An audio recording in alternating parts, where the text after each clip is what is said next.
Hey guys, Chris here from Carolat Farm. The sun is shining and all of our snow just about has melted. So I imagine I will find likely one, if not two things down in the barnyard. I'm gonna try to film for you today, but like I said, it's sunny, it's warm, but it's breezy. And so there might be a lot of just, wind noise. So apologies about that. But with all of this warmth that we've had, I say warmth, it's mid-30s.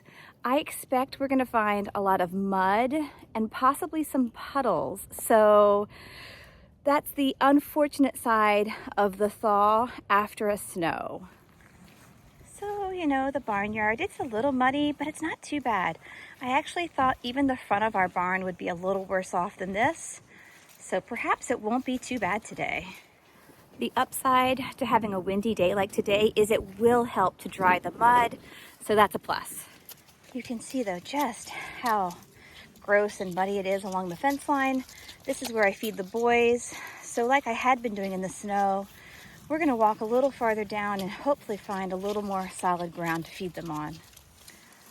I do see a little bit of ice though right here at the gate, so we must have just dipped below freezing overnight.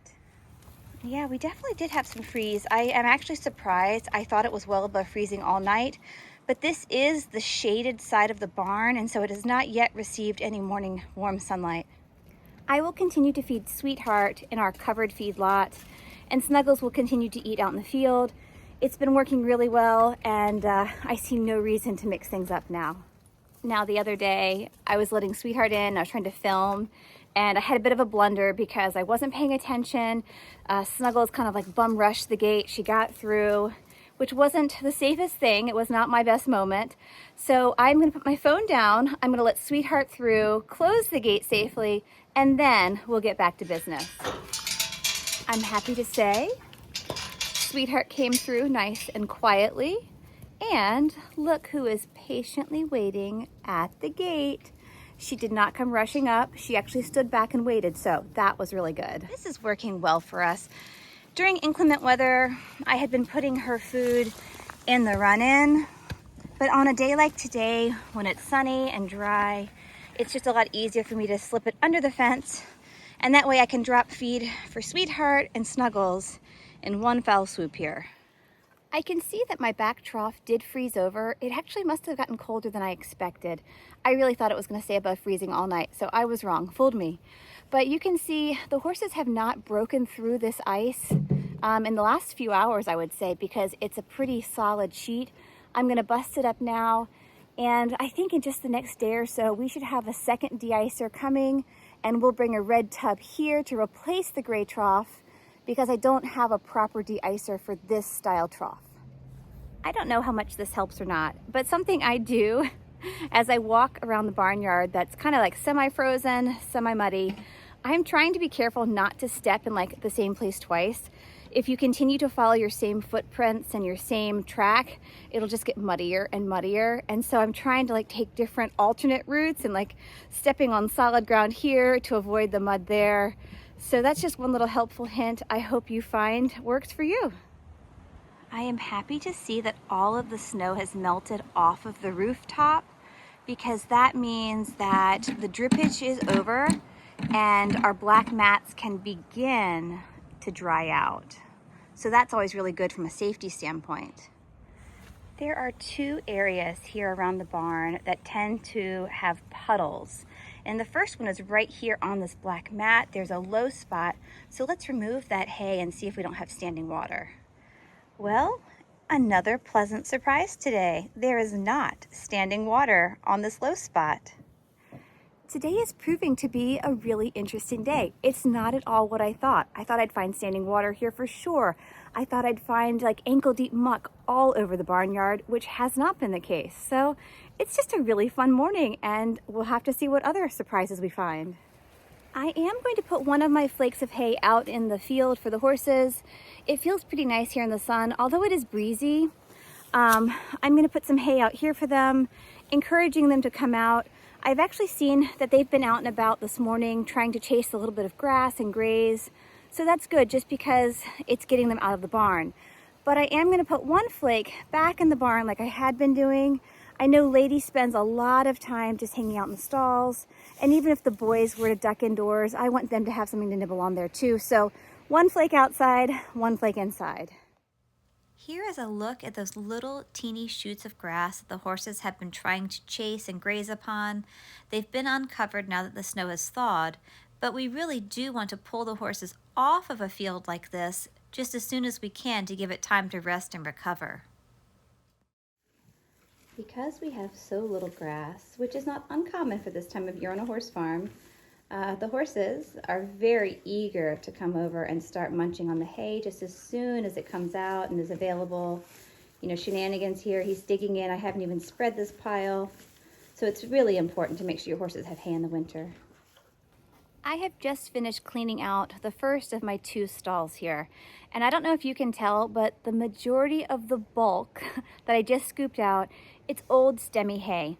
And you know, it's this, I don't want to say a love-hate relationship, but I have this hay that we bought last year. It is stemmy, and it's really good in some ways, and it's not great in others. So let me talk a little more about that.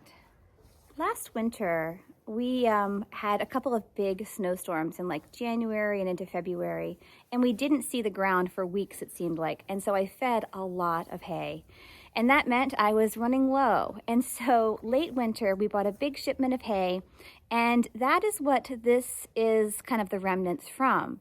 The shipment of hay we bought late winter was a bit stemmy, and those are also some of the bales that I have found to be compromised. Again, I don't know. It could just be an issue on my end, though, so I really don't know.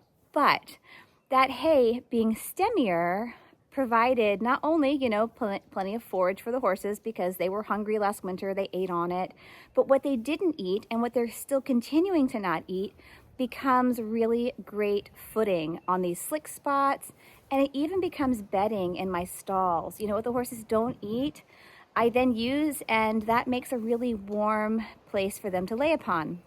So it's this, you know, pro, con, blessing, curse.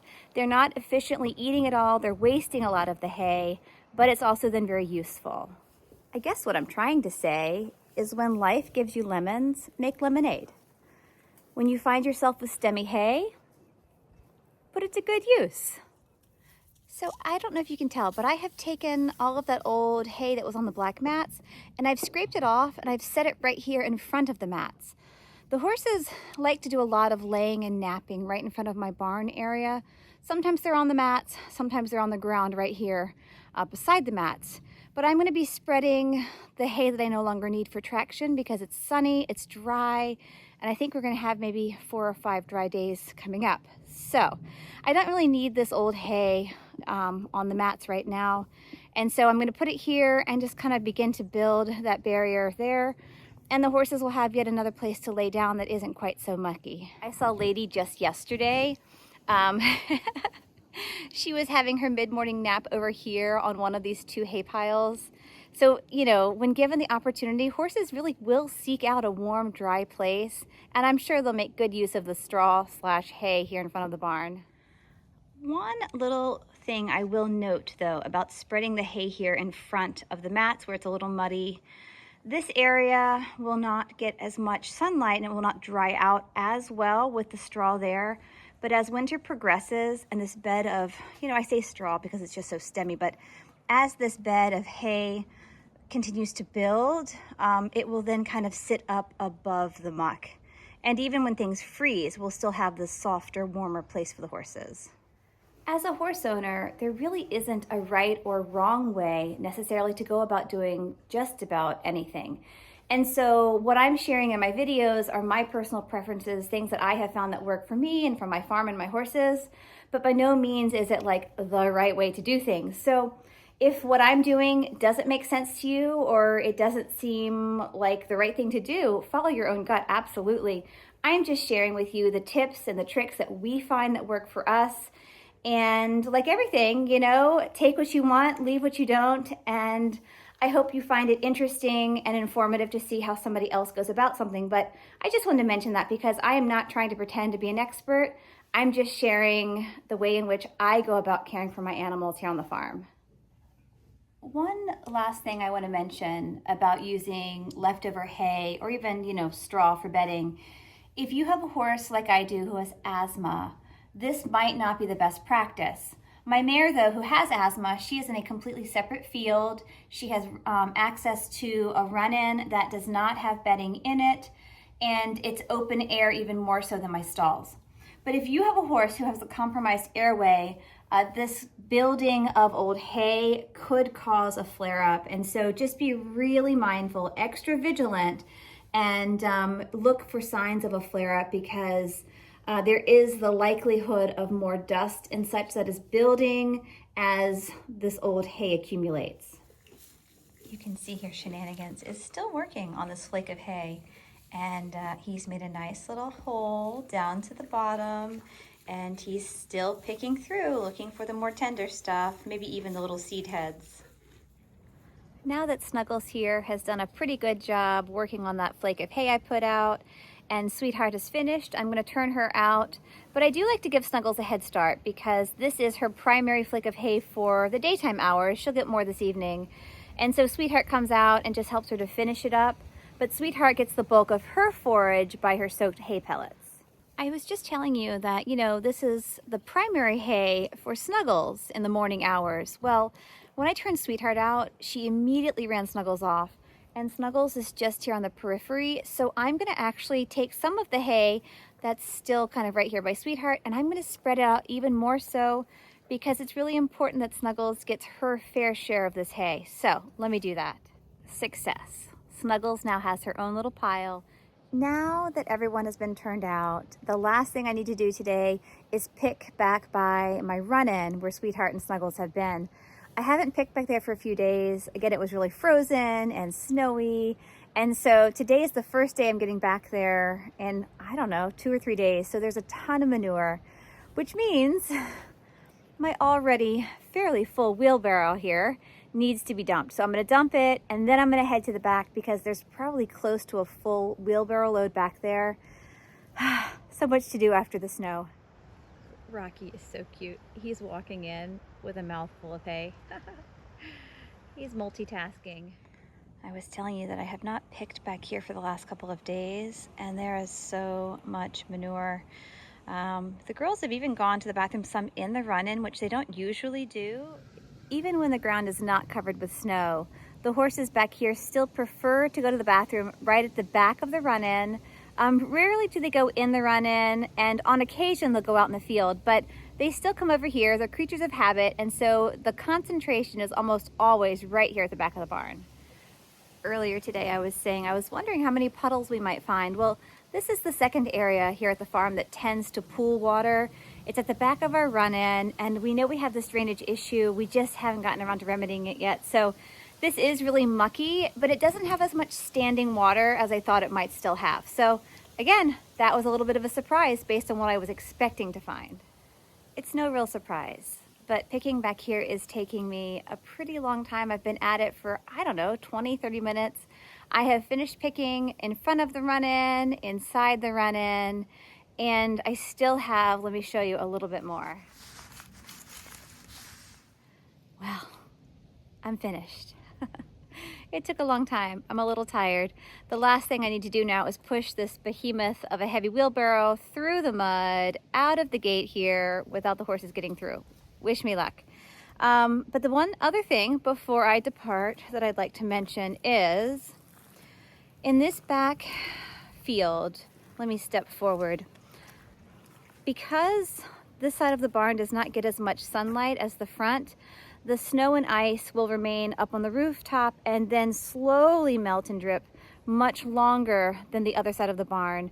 And because of that, I'm going to leave the old hay that we have spread out here on the black mats, because it's still a bit icy, and with that continued slow drip and melting action, this could be a trouble spot for a few more days to come. So I'm not going to scrape that hay off. I'm going to leave it just like it is. But I am going to try to get this wheelbarrow out of the backfield. I did it. That was definitely the hardest work of the day so far. Like, my thighs are burning. It's so silly. But just pushing this really heavy wheelbarrow full of very moisture heavy manure through the mud, up the slight incline, I'm definitely ready for a break and some breakfast. But the last thing I have to do now is spread this wheelbarrow, and then I can truly be done for the day and say cleaning up post-snow has been complete. But you know, prepping for a storm takes a lot. Cleaning up from a storm, I think, takes even more. So one last task, and then my morning chores are truly finished.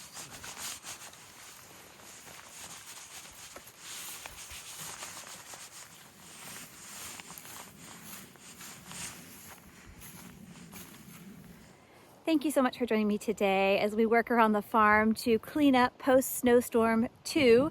It's already like December 11th, I think. We've had 2 snows in the last week. And looking at the next 10-day forecast, we might have a few more chances for more winter weather. So I'll keep you posted. Stay warm, stay dry, stay safe, and we hope to see you soon. Bye, guys.